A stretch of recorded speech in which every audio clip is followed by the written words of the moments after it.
If you think Canadian highways are empty at night, you're wrong. Every trucker knows there are things out here that don't belong on any map. Figures that run beside your truck, voices that speak in your tone, and roads that loop until they almost break your mind. Before we dive in, make sure you subscribe, because these stories get darker, colder, and stranger every week. And tell me in the comments, which Canadian highway would you never drive alone at night? Let's see how many of you feel the same chills drivers do. I was hauling a full flatbed of processed lumber out of Cochrane, Ontario, headed west toward Thunder Bay. Midnight had already burned off into the quiet part of the run, 2:07 a.m. according to the dash clock, when Highway 11 turns from long, steady rhythm into something that feels more like a river cutting through dark timber.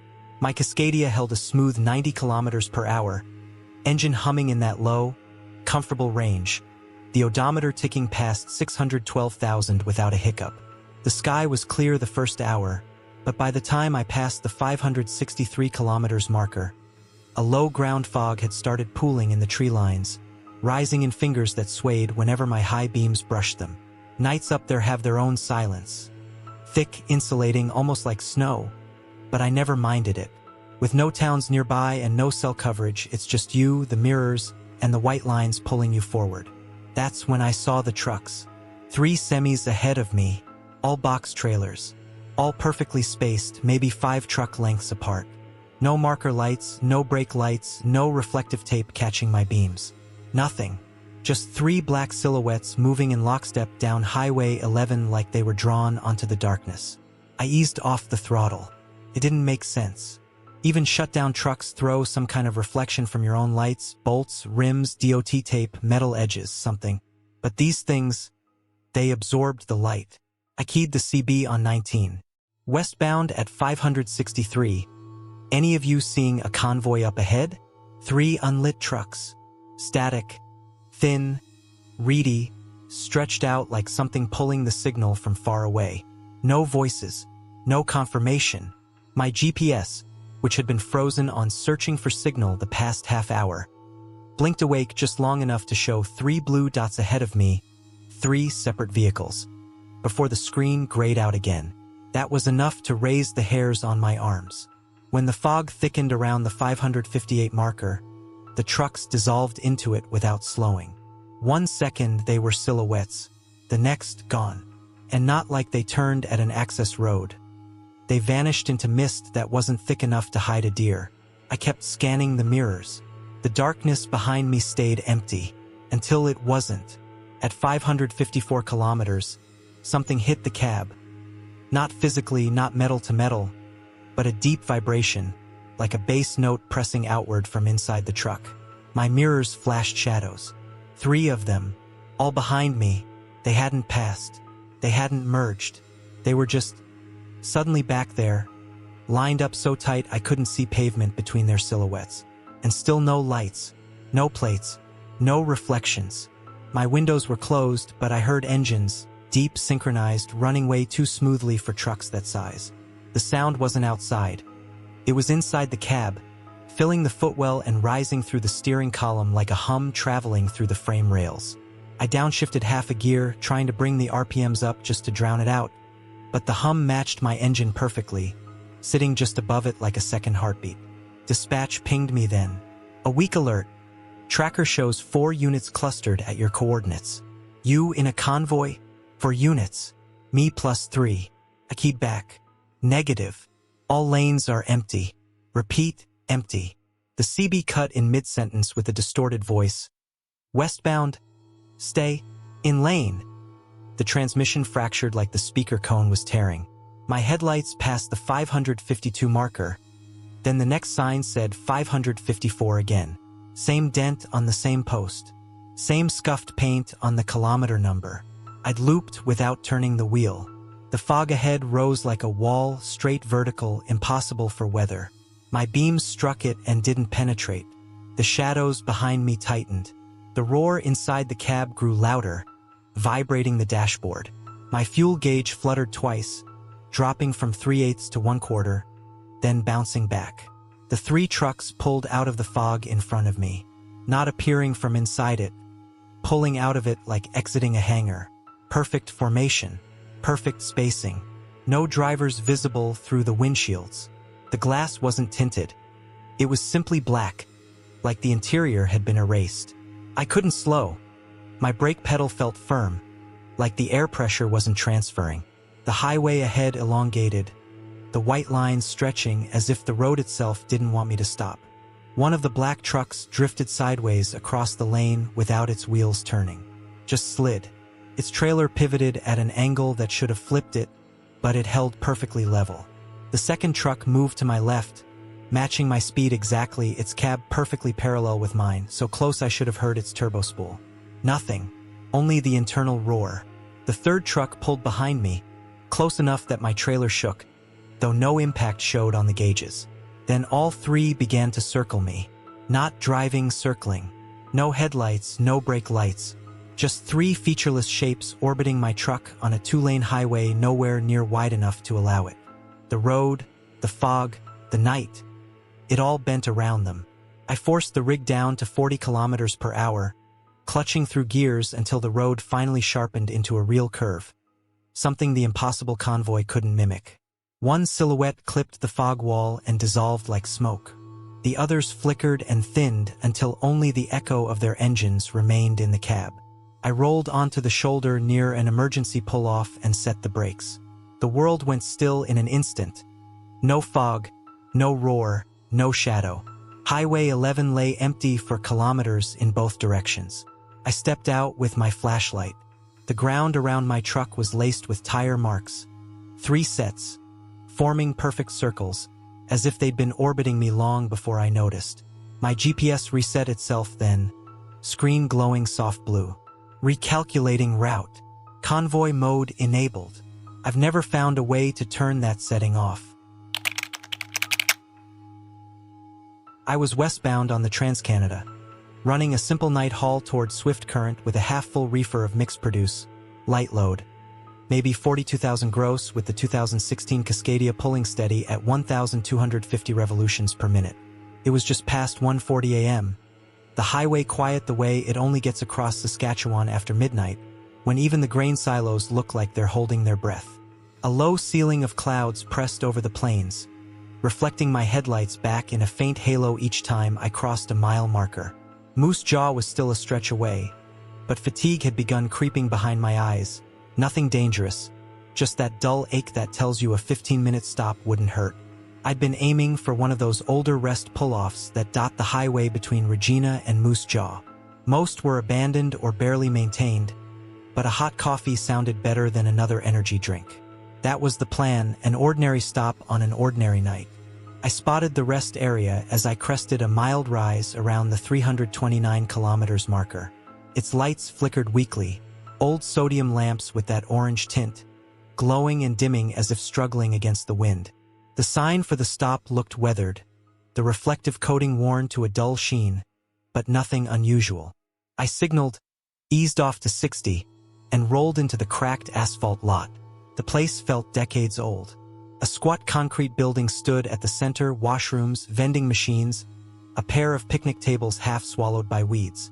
But the lights above the entrance flickered in a steady rhythm, almost pulsing. Inside, the vending machines were all lit, humming quietly. But when I leaned closer, the product dates jumped out at me. Everything from sodas to chips to chocolate bars was expired. Not recently expired. 1997, 1994, 1999.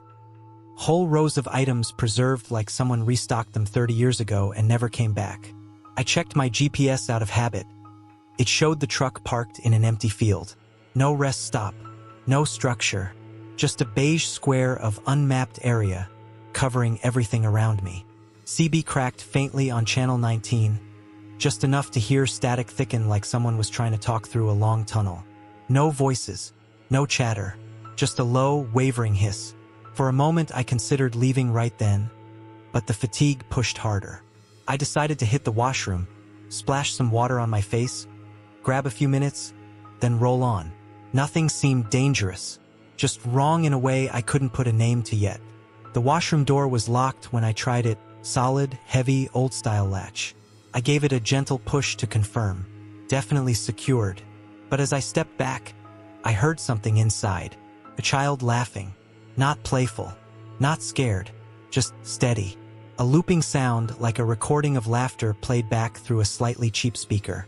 It carried just enough echo to tell me the room behind the door was bigger than it looked from the outside.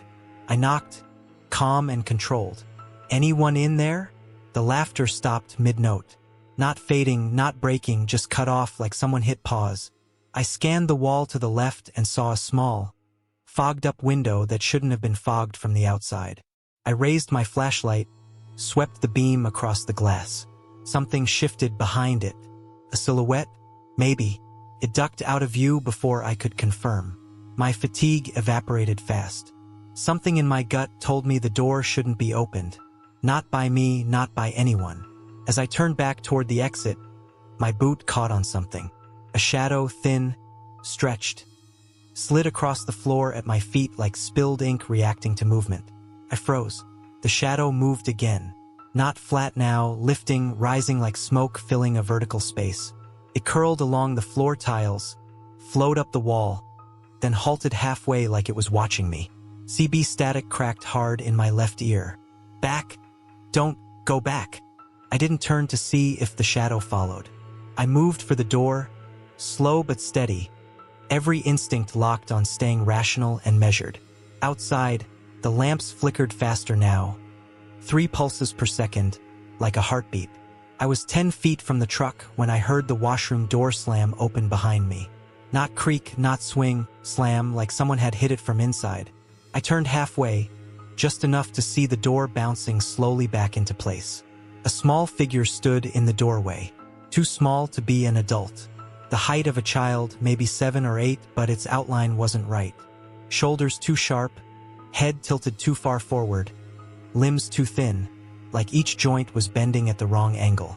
It stepped forward, and the motion didn't match the sound. Its feet didn't land on the gravel, but I heard footsteps anyway. 4, then 5. But the legs weren't moving that many times. The counts didn't match. Then the light above the entrance died completely. The figure disappeared into the dark. I backed toward the truck, my hands sliding along the cold metal of the fuel tank, keeping contact. The air brakes hissed faintly as they cooled, steam rising from the wheel wells. A shape crawled out from beneath the picnic table. Long, stretched, flat against the ground until it began to rise, peeling upward like something unrolling itself. Shadows shouldn't have depth, but this one did. It grew taller, blotting out the lamp behind it, and its edges fluttered like torn fabric caught in wind. The air turned heavy, pressing against my chest. Every instinct screamed to run, but my movements stayed deliberate, controlled. I opened the cab door, climbed in, and slammed it shut just as something tapped the window, once, twice, 3 times, like a knuckle testing the glass. I started the engine, rolled hard into first, and pulled out without checking mirrors. The rest area lights vanished behind me faster than they should have. My GPS blinked awake maybe 10 minutes later, placing me miles away from where I should have been, like I'd skipped a section of highway entirely. By dawn, I checked again. No rest stop marked anywhere near Moose Jaw except the modern one east of the city. No record of an older site. No ruins. No abandoned structure. Nothing. Later, walking around the rig during a safety check, I noticed a single handprint on the passenger side door. Small, smeared, pressed so hard the dust had been wiped clean. It wasn't there when I left Moose Jaw. Faces inward, like something was holding on. I was running north on the Yellowknife Highway with a full-tanker winter-blend diesel headed toward a remote work camp past Bachoco. The kind of haul where you triple-check your fittings and watch the pressure readings like a hawk, because minus 35 degrees Celsius wind can turn a minor leak into a disaster fast. It was just after 1 a.m., the sky clear enough for the stars to feel sharp, like needles pinned into black velvet. The Cascadia's heater fought to keep the cab at a livable temperature, the vents blowing hot air that vanished the second it reached the floor. Up in the Northwest Territories, the highway feels more like a ribbon stretched across emptiness. Snowbanks on either side, spruce trees half buried, and no sounds except the wind sneaking across the frozen asphalt.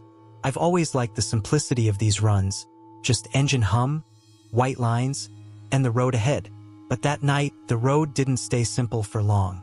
I first saw the figure somewhere around the 96 kilometers marker, a shape standing perfectly still beside the snowbank about 2 meters from the shoulder. At first I thought it was a stranded driver or a hunter caught in the cold, but the closer I got, the less human it looked. The figure was white, not clothing white, ice white. Frost clung to every inch of its surface, catching my headlights in a dull, crystalline shimmer. It didn't move, didn't flinch, didn't react to the roar of 40 tons pushing past at 85 kilometers per hour. It just stood there, angled slightly toward the truck. I checked my mirror out of habit. In the reflection, it looked closer. Maybe a trick of refraction, maybe the swirling snow. But it seemed to be standing right at the fog line, as if it had taken a step I never saw. I keyed the CB on channel 19. Northbound at 96. Anybody see a pedestrian on the right shoulder? Only static came back, thicker than usual, with a faint crackling undertone like ice fracturing on a lake. Not a voice, not interference I recognized. Something colder. My GPS flickered next. The screen dimmed, brightened, then flashed a route correction even though I hadn't deviated an inch. For reasons I can't explain, the map marked a blue dot behind me. A second vehicle? A glitch? Or something pacing the truck? When I glanced back at the mirror again, the figure was gone. Or maybe it wasn't gone. Maybe it just wasn't where it had been. The wind sharpened as I climbed a subtle grade, the kind that barely changes your RPMs but changes how the truck feels under your hands. Snow drifted across the road in thin curling sheets. The CB spat static again, quick bursts like something trying to sync to my frequency. At the 101 kilometers marker, my headlights caught movement on the right side. The frozen figure was there again.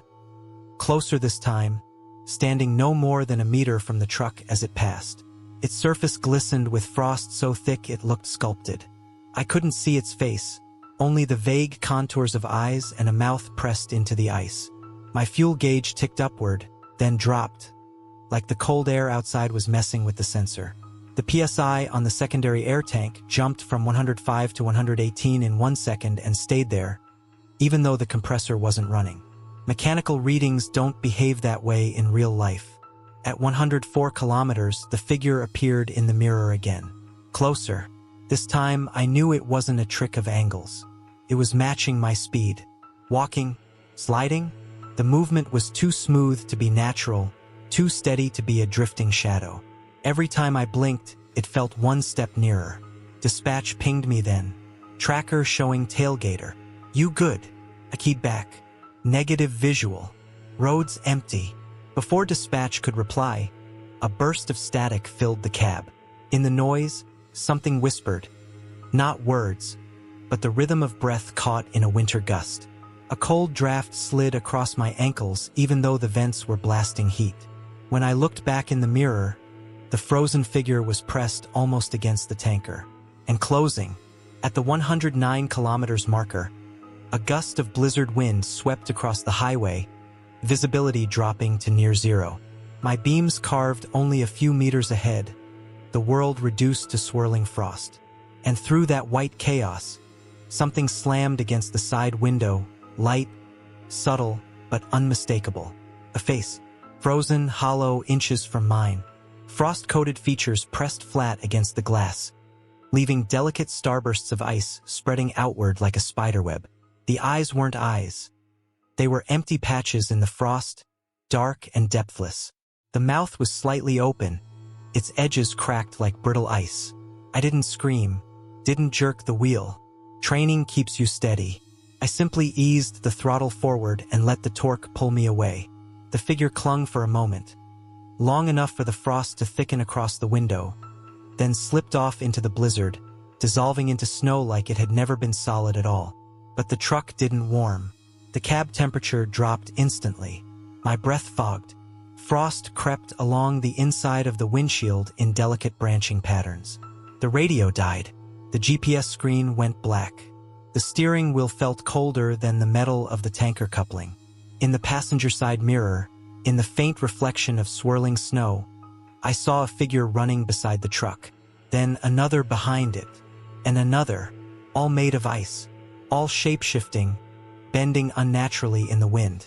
The frozen man wasn't alone. I pushed the rig to 100 kilometers per hour, engine protesting in the cold, but momentum does its job. One by one, the figures dissolved into the whiteout behind me, trailing frost like smoke.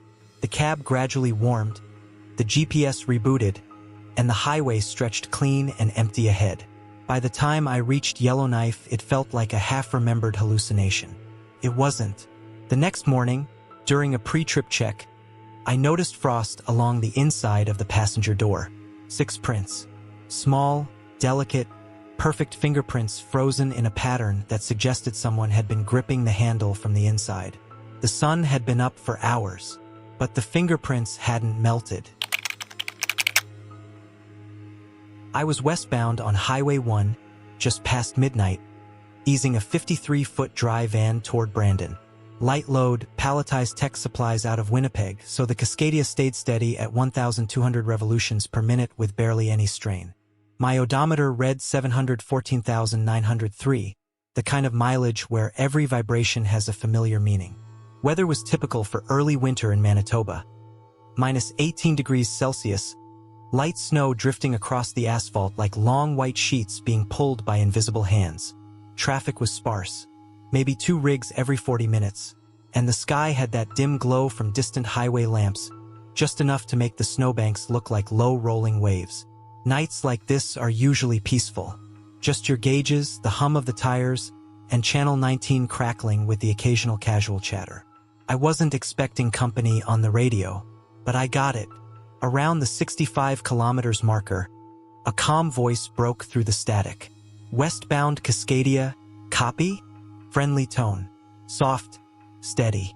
Sounded like a mid-40s driver, probably hauling grain or livestock from the cadence. I keyed up. Yeah, go ahead. How's the road behind you? He gave a normal rundown. Light drifting, good traction, patrol nowhere in sight. Nothing strange about the chat. Just 2 drivers killing time on a long, empty stretch. Then, right around 69 kilometers, something changed. He said my name. Not my handle, my actual name. Full. Clear. Like someone reading it off a clipboard. I hadn't given him anything except westbound Cascadia. Before I could ask how he knew, the CB crackled again with my voice. Not similar. Exact. Same timbre. Same pacing. It even carried the slight throat rasp I get after long hours. Everything looks good in your cab, my voice said over the speaker. I froze. I hadn't keyed the mic.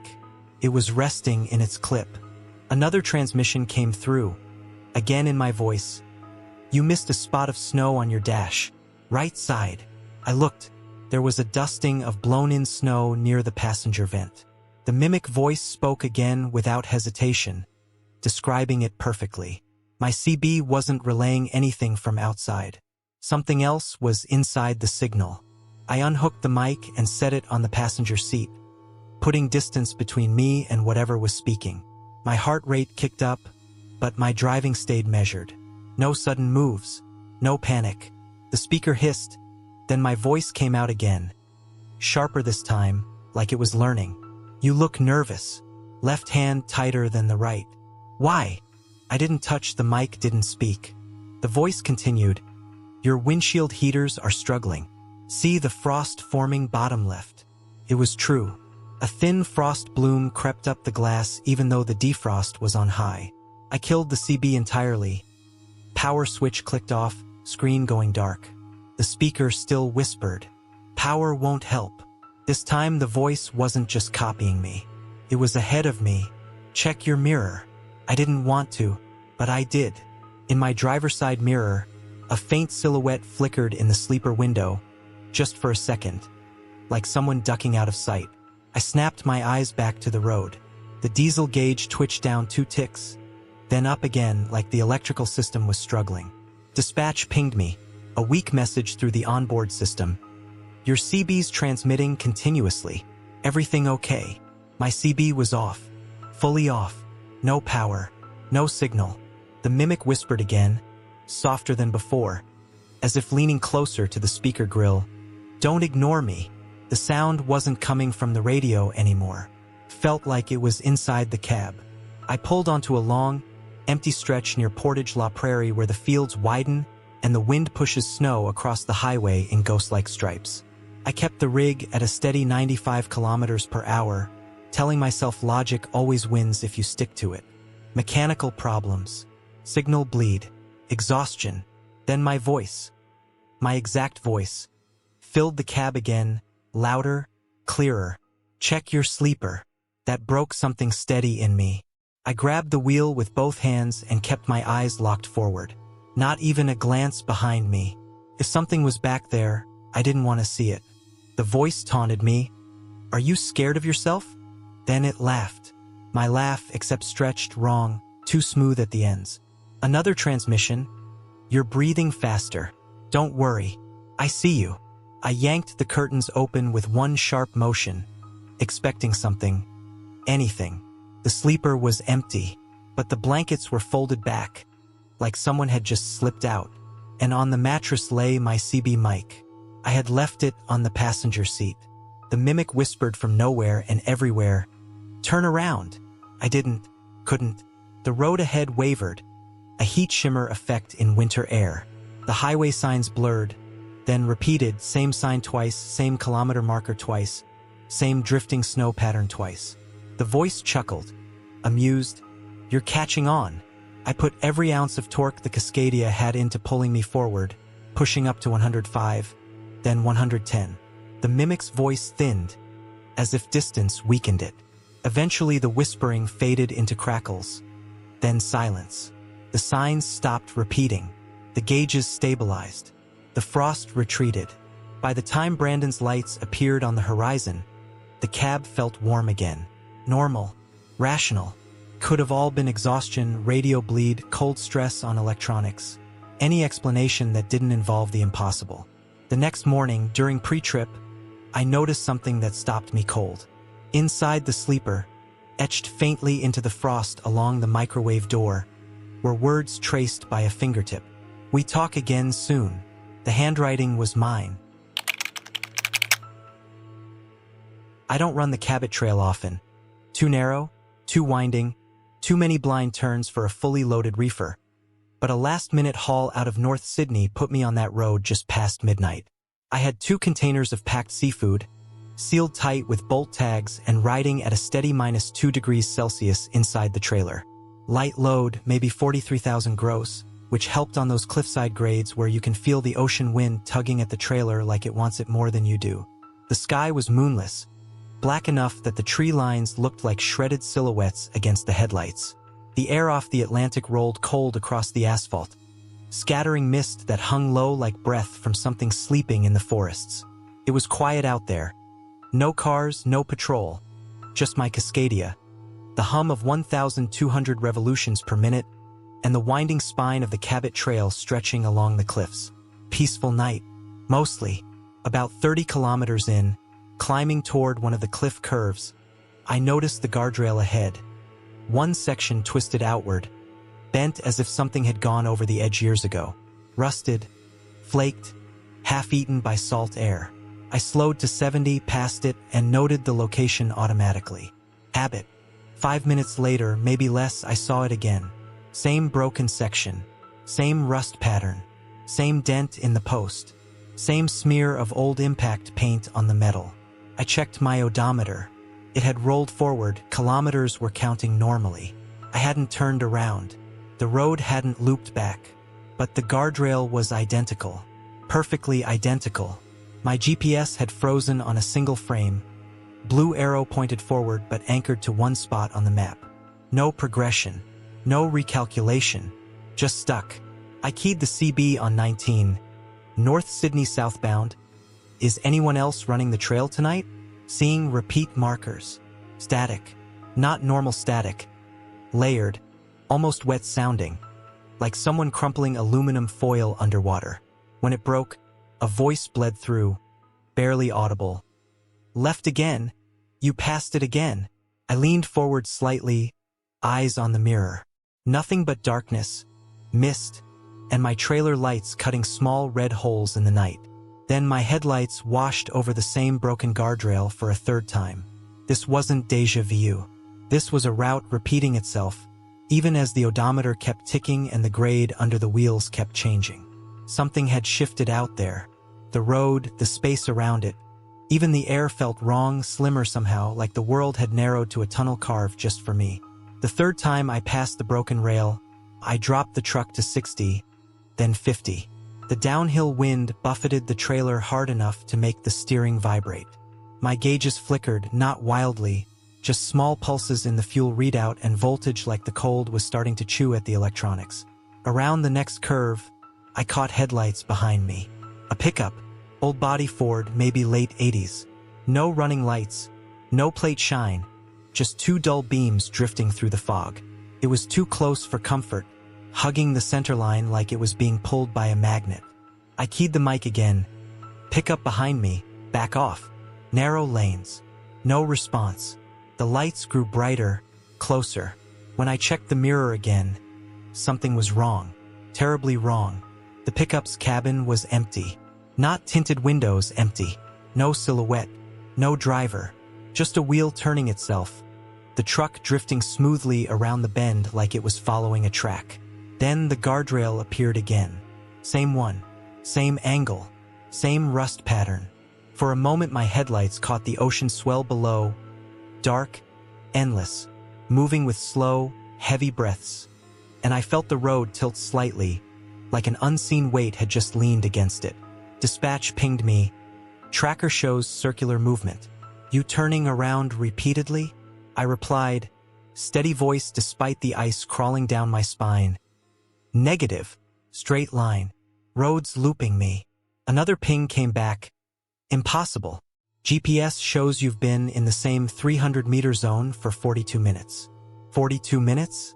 I had been driving forward the whole time. I hit the throttle hard, letting the Cascadia climb to 90, then 95.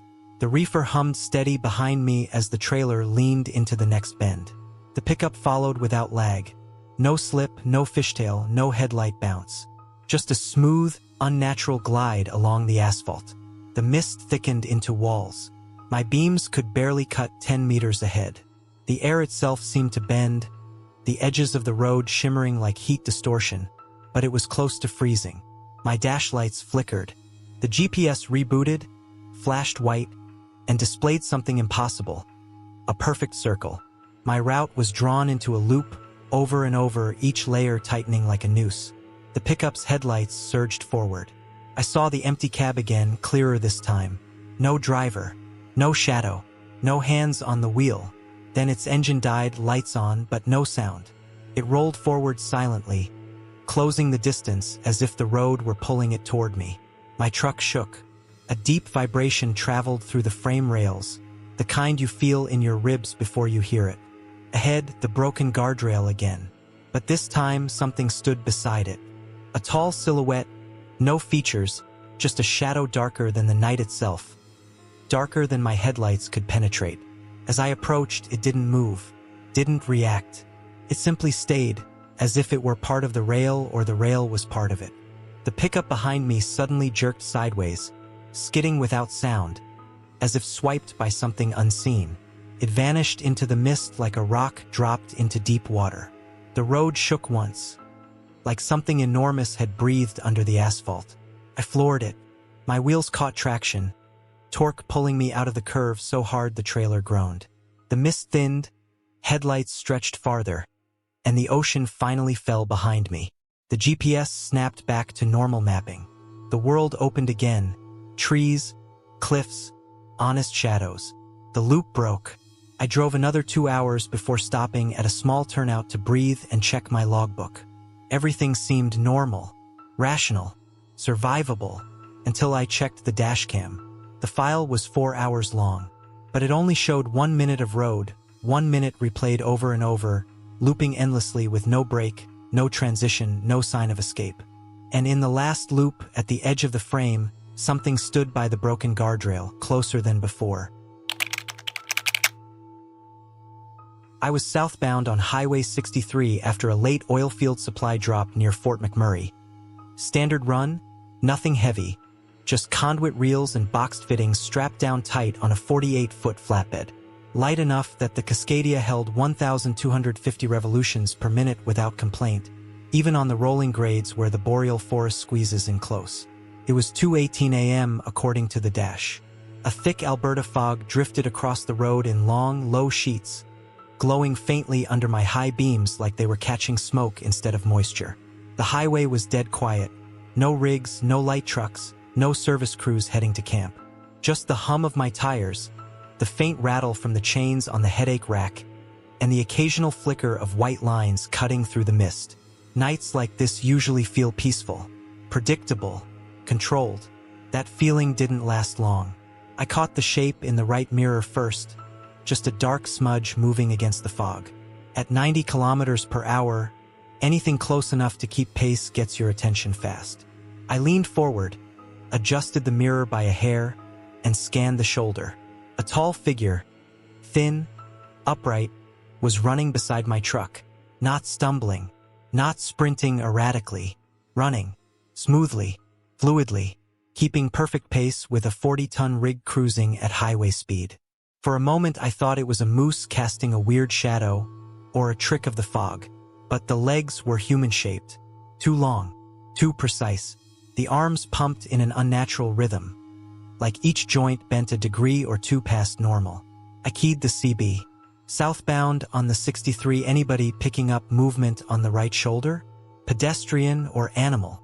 Only static came back. Thick static. A dragging, broken texture underneath, like a voice trying to crawl through a snowstorm of interference. My GPS flickered. The little blue arrow hiccuped, jumping 200 meters back, then snapping forward again. I'd never seen a signal glitch like that on this stretch. Oilfield crews keep the towers here in better shape than the roads. The figure edged closer. The fog parted around it as if avoiding contact. Then, with a sound I felt more than heard, it tapped the fuel tank. A metallic click, light, almost polite, followed by the whisper of something sharp dragging along the aluminum. I kept both hands on the wheel, knuckles tight, heart steady. No panic, just observation. But the figure wasn't losing speed. The tapping came again, longer this time. A dragging sound, a scrape from the front edge of the tank back toward the steps. The vibration traveled through the frame rails, up the cab floor, and into the steering wheel like a tuning fork. I dropped speed to 80 kilometers per hour. It matched me, perfectly. The fog grew denser, swallowing the tree line until I had nothing but the road in front and the faint silhouette pacing at my hip. My fuel gauge trembled, needle flicking just below 3/4, bouncing, steadying, then dipping again like something was siphoning fuel even though it couldn't be.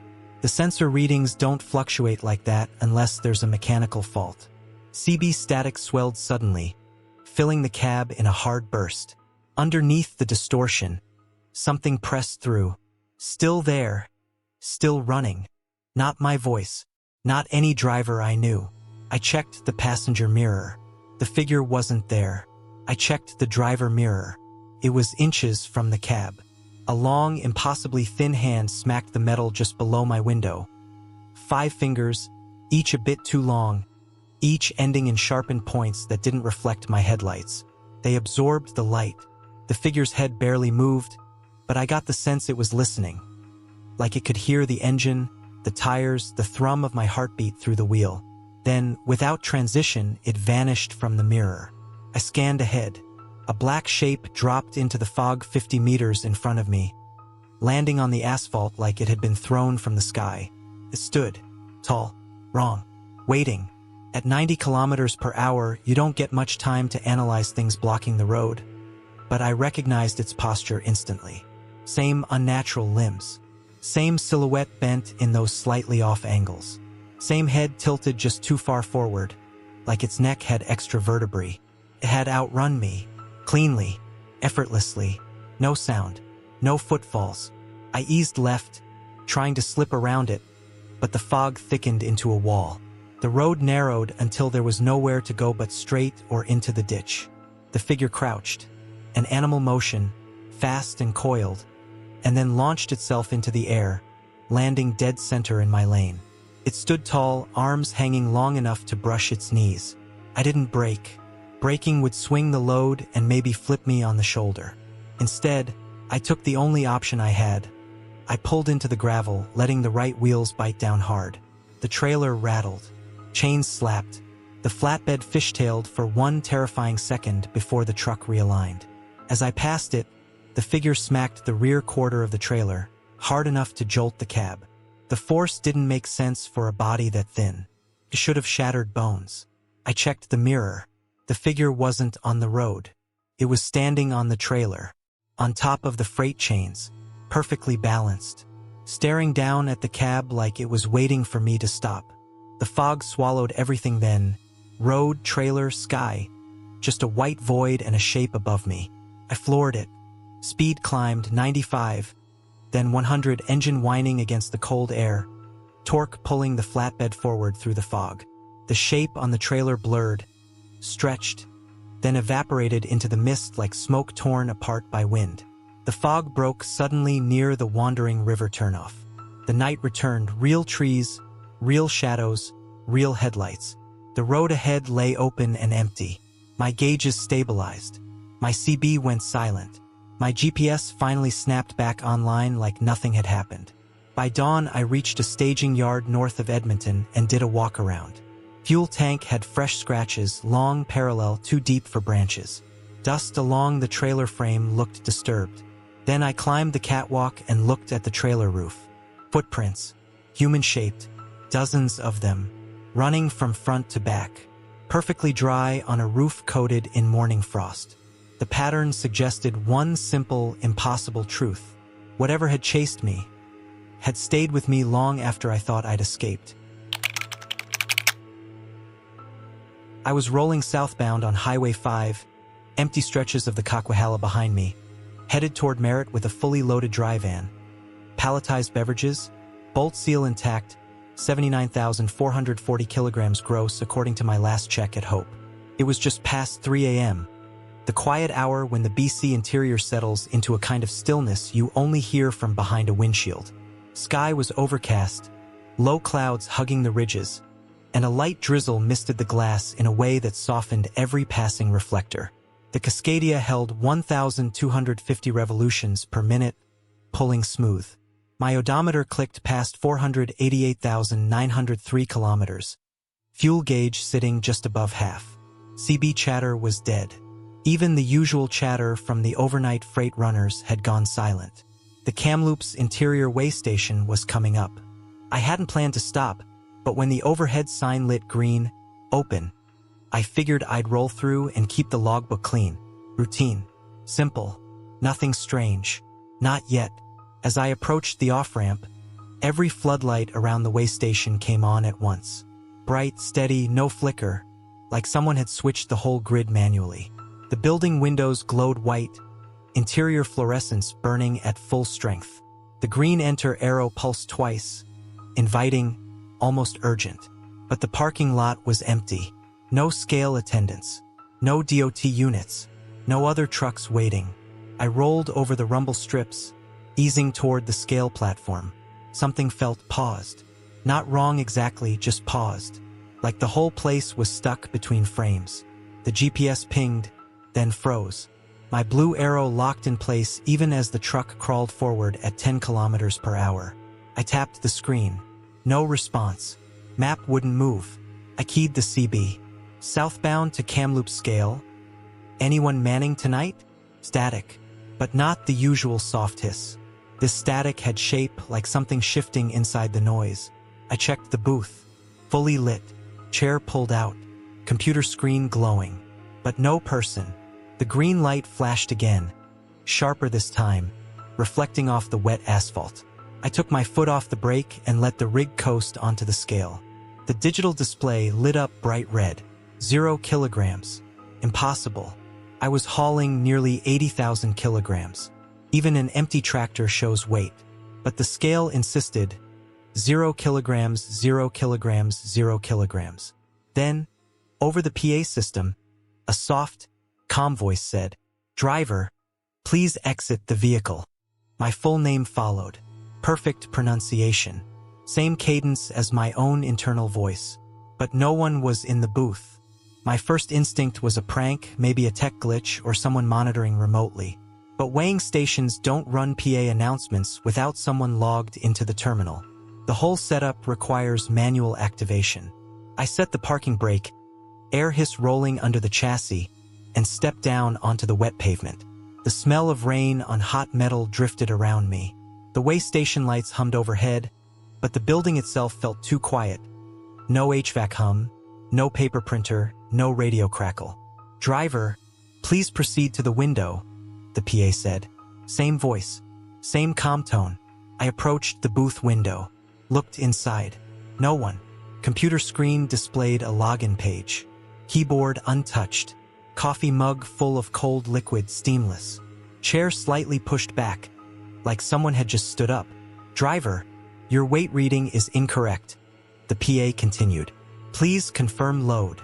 "How would you know that?" I muttered.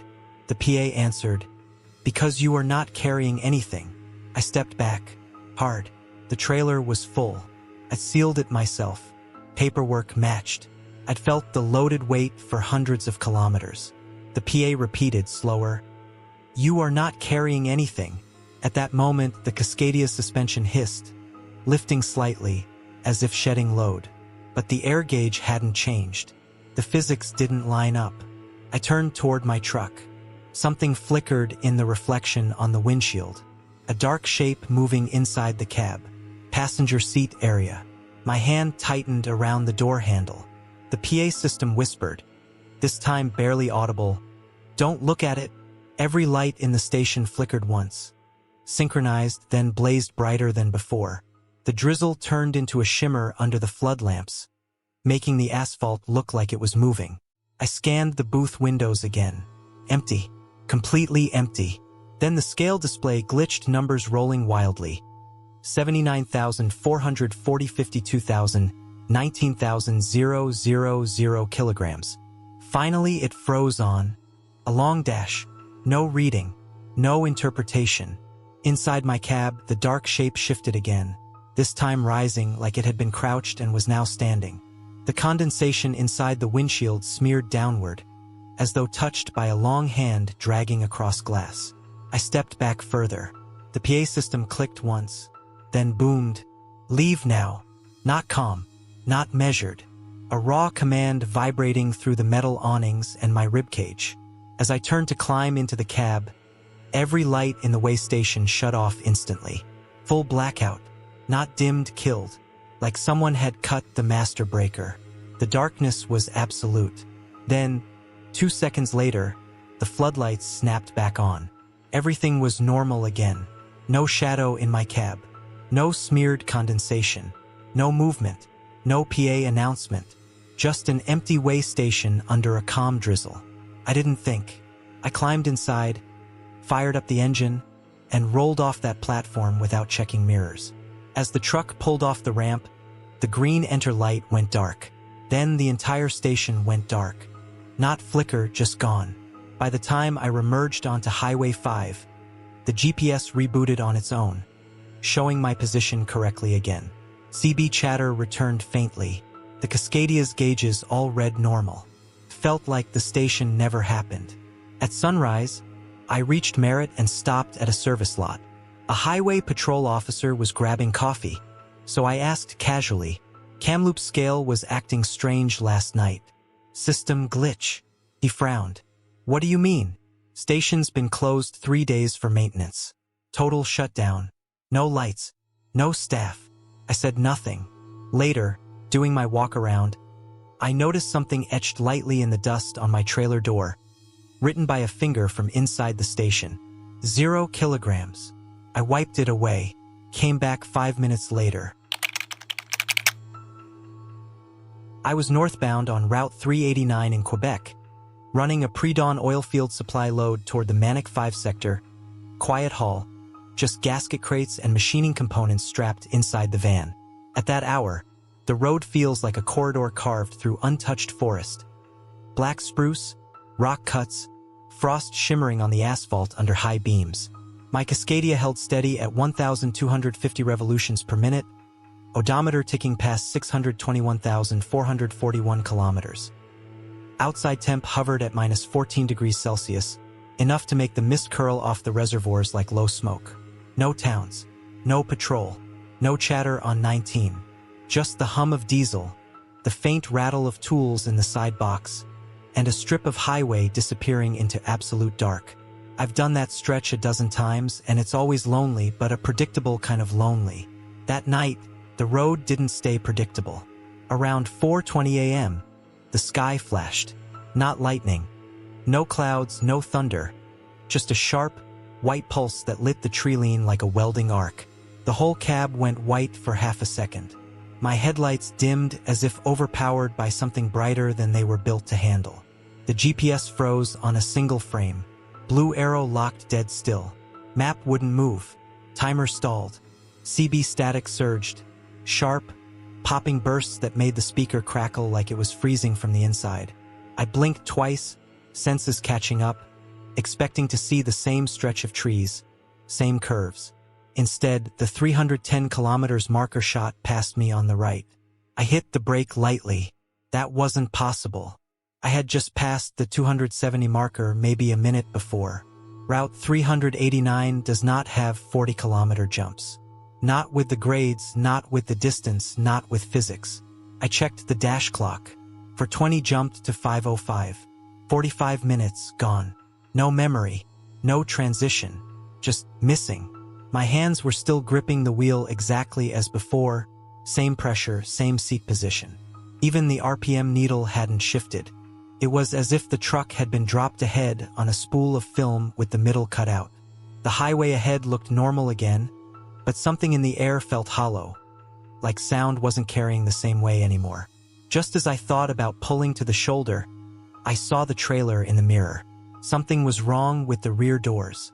White frost coated the inside edges of the trailer locks. Inside, not outside, inside. Freezer condensation forms outward, not inward. Not unless the interior had been exposed to colder temperature than the minus 14 degrees Celsius air. My reefer was off. It wasn't a refrigerated load.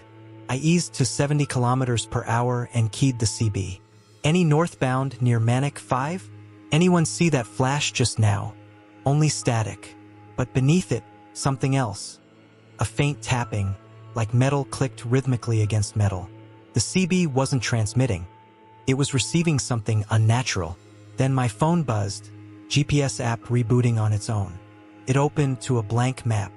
No roads, no names, just a dot floating in empty terrain.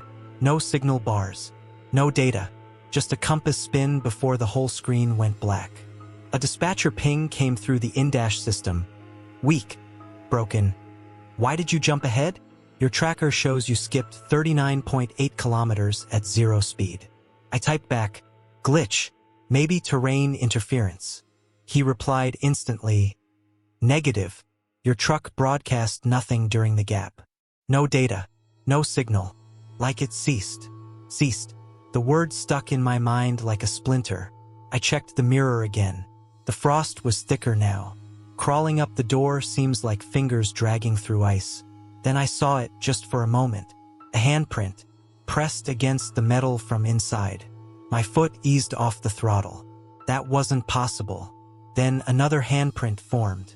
Slow, deliberate. Someone or something had touched the inside of my locked trailer. The road dipped into a hollow, forest pressing close. The darkness thickened, headlights carving narrow cones of white through dense mist rising off the roadside rock cuts. My pulse stayed steady. Years on the road train you to observe, not panic. But everything in my body felt coiled, braced. The frost on the trailer wasn't still anymore. It was moving. Lines formed, scratches, arcs, circles. Etched from within like someone dragging nails across metal. The patterns didn't match human movement. They looped, intersected, then realigned into a shape I didn't recognize. The CB cut in full static, then a voice. Not a driver, not anyone I knew. Whispered, like breath against a cold window. Don't turn around. My grip tightened on the wheel. The dash lights dimmed and brightened. The air vents blew cold, then warm, then cold again. The truck felt like it was passing through invisible thresholds. Temperature, pressure, time. Then the trees on both sides shifted.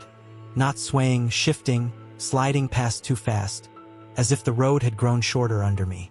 The odometer ticked forward normally, but the scenery wasn't matching the distance traveled. A flash lit the cab again, brighter than the first.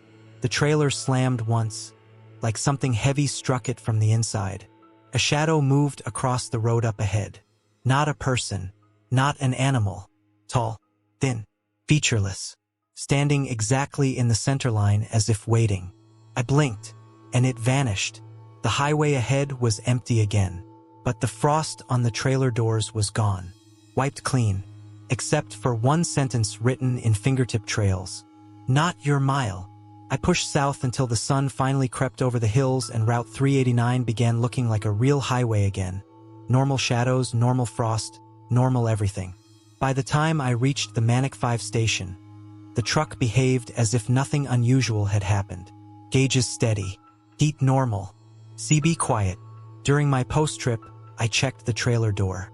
Locks intact, bolt seal unbroken, but the frost patterns weren't there. I climbed into the cab and opened my logbook. A fresh page was filled out, neat block letters.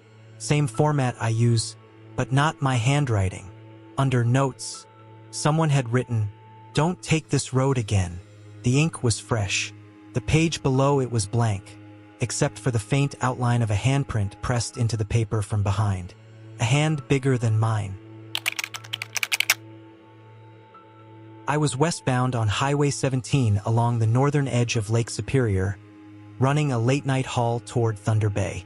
My trailer was loaded with sealed electronics, bolt seal intact, a steady 78,200 kilograms gross. The Cascadia held a smooth 1,250 revolutions per minute, and the outside temp hovered around -9 degrees Celsius. A crisp cold that sharpened every shadow the high beams touched. The treeline on both sides was thick, dark, and dense, the kind of boreal forest that seems to swallow light whole. The lake sat somewhere down the slope to my left, invisible but always present, breath of cold mist drifting upward in slow ribbons that crossed the asphalt. It was 2:12 a.m., dead zone hour, no traffic for at least 50 kilometers, no CB chatter, nothing but the hum of tires carving through night. It was a routine lake run, until it wasn't. I first saw it at the edge of my high beams, a shape dragging itself out of the treeline and onto the shoulder. It wasn't an animal, not any I knew. It moved too fluidly, too silently, like its joints weren't arranged in any normal way. I slowed slightly down to 80 kilometers per hour, eyes fixed on the shape hunched at the shoulder line. It was pale, not white, pale, like skin drained of blood. Long arms, longer than its legs, hung down to the gravel.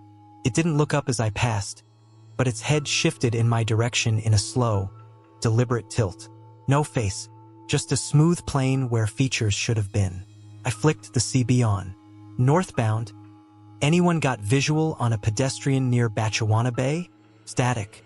Thick, cold static that sounded almost granular, like wind grinding ice against metal. No voices. My GPS glitched next. Map flickering, the arrow stuttering sideways though the truck held a straight line. These northern routes sometimes lose signal, but the screen brightened unnaturally before dimming again, like something else was affecting it. In the mirror, I caught movement. The pale figure stepped fully onto the asphalt. And then it started running. Not human running. Not animal running. A low, lurching sprint, arms dragging, legs bending wrong, closing distance faster than it should have been able to.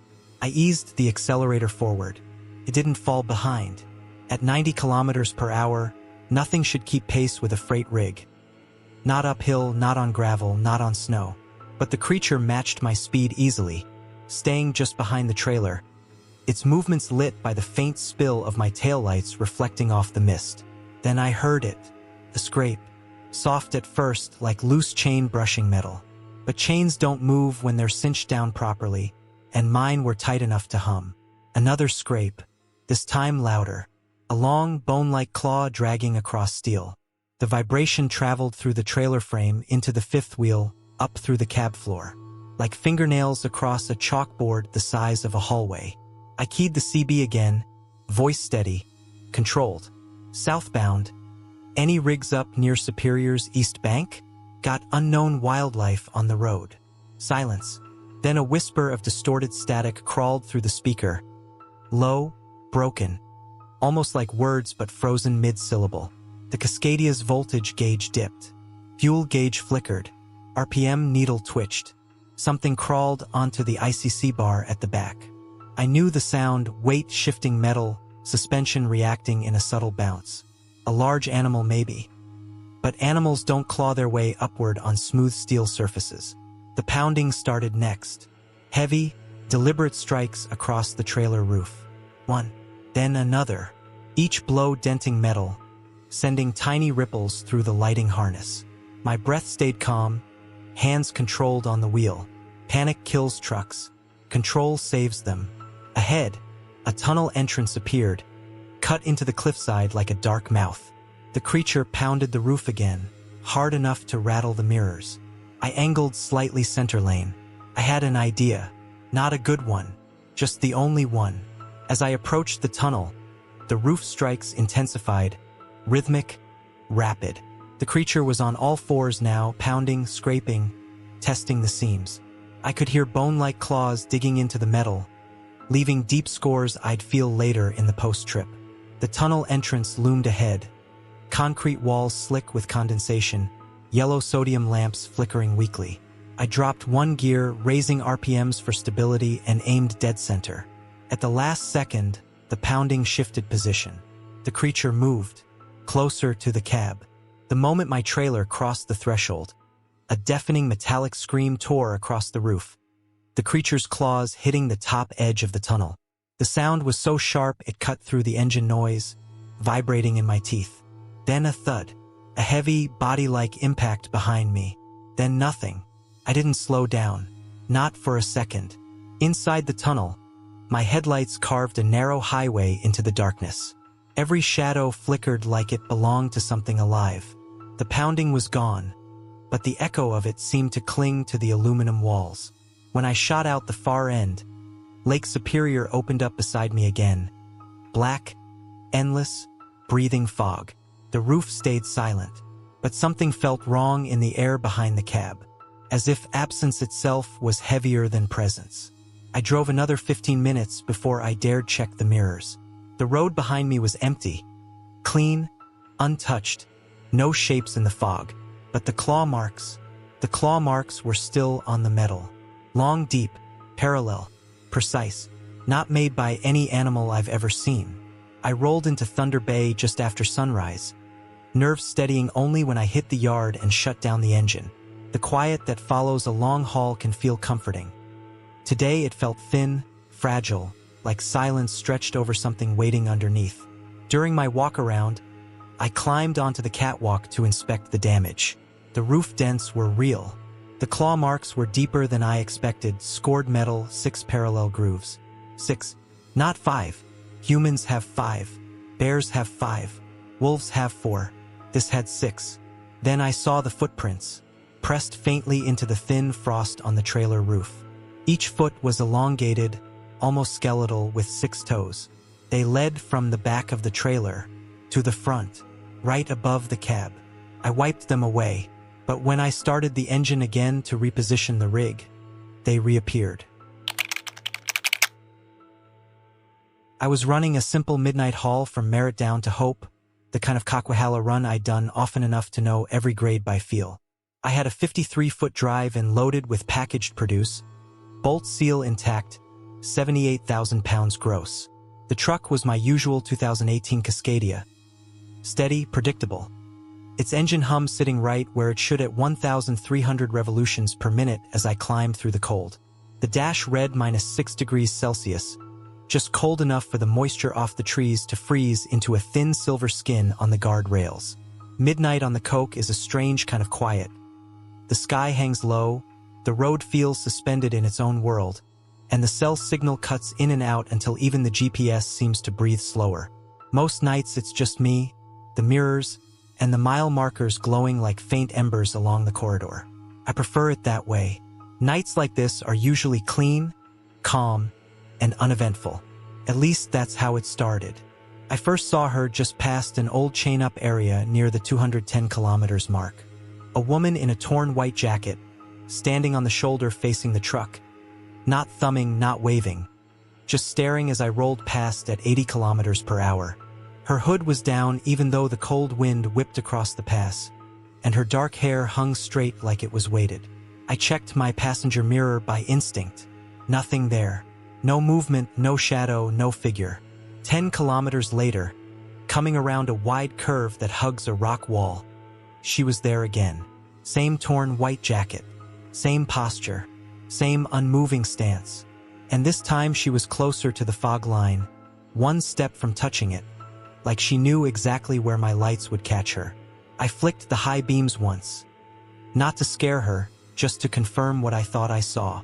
The beams washed over nothing but snow dust and the reflective posts.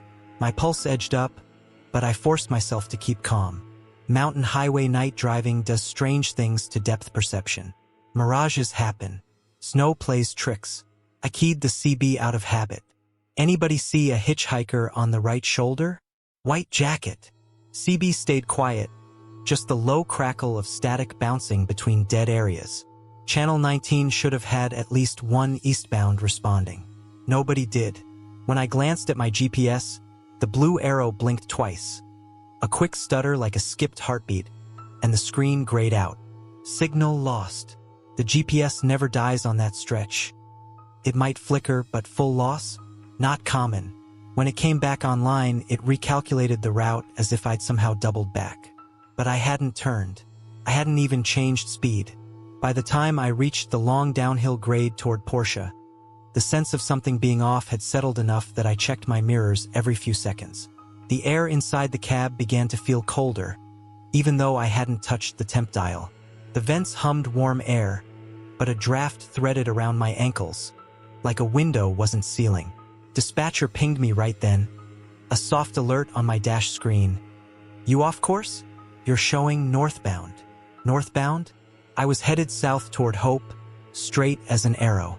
I keyed my mic negative dispatch. Still south on the Coke. Must be the tracker glitching. Before dispatch replied, Channel 19 crackled to life with a voice that didn't sound like any driver I'd ever heard. Thin, stretched, like someone speaking from far down a steel pipe. Southbound driver. Don't stop. She's not alone. The message fractured in static before I could ask for a repeat. A moment later, my headlights passed the 202 kilometer sign. I noted it out of habit. But not 2 minutes later, maybe 3, I passed it again. Same sign, same position, same little dent in the post where a plow must have clipped it in winter. I slowed to 70 and leaned forward in the seat, eyes locked on the shoulder. Snow drifted lightly across the asphalt, swirling in small eddies lit by my beams. That's when she appeared a third time. She stood in the exact center of a pull-out area, facing me squarely now.